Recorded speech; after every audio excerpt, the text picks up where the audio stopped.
தமிழக வெற்றிக் கழக தலைவர் விஜய் பிறந்த நாளை முன்னிட்டு தங்க மோதிரம் வழங்கும் நிகழ்ச்சி நடைபெற்றது. புதுக்கோட்டை மாவட்டம் அறந்தாங்கி அரசு தலைமை மருத்துவமனையில் தமிழக வெற்றிக் கழக தலைவர் விஜய் பிறந்த நாளை முன்னிட்டு தமிழக வெற்றிக் கழக மாவட்ட நிர்வாகி கவிராஜன் மகேஸ்வரன் ஏற்பாட்டில் இன்று பிறந்த 7 குழந்தைகளுக்கு தங்க மோதிரம் மற்றும் கிஃப்ட் பாக்ஸ் வழங்கும் நிகழ்ச்சி நடைபெற்றது. இந்த நிகழ்ச்சியில் சிறப்பு அழைப்பாளராக புதுக்கோட்டை மத்திய மாவட்ட செயலாளர் பர்வேஸ் கலந்து கொண்டு தங்க மோதிரங்கள் மற்றும் கிஃப்ட் பாக்ஸ் வழங்கினார். இந்த நிகழ்ச்சியில் அறந்தாங்கி சட்டமன்ற தொகுதி பொறுப்பாளர்கள் ஆண்ட்ரூஸ் பாண்டியன், கில்லி முகமது, அயூப் கான் மற்றும் ஒன்றிய மாவட்ட நகர நிர்வாகிகள் முத்துக்குமரன், கேசவன், சேகர், கரிபிரசாத் என பலர் கலந்து கொண்டனர்.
தளபதியோட பிறந்த நாளை முன்னிட்டு இன்று அறந்தாங்கி சட்டமன்ற தொகுதியில்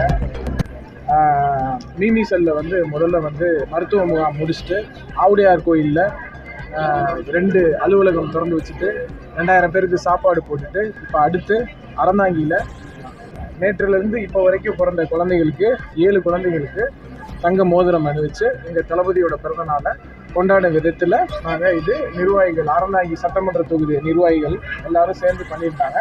இதை மாவட்ட செயலாளர் என்ற முறையில் என்னை அழைத்து என்னை தலைமை தாங்க சொல்லி துவக்கி வைக்க சொன்னாங்க. பண்ணியிருக்கோம். ரொம்ப சிறப்பாக இருந்துச்சு. உங்கள் ஊடகங்களோட சப்போர்ட்டு ரொம்ப காலிலேருந்து ரொம்ப நல்லா இருந்துச்சு. நன்றி தெரிவிக்கிறேன்.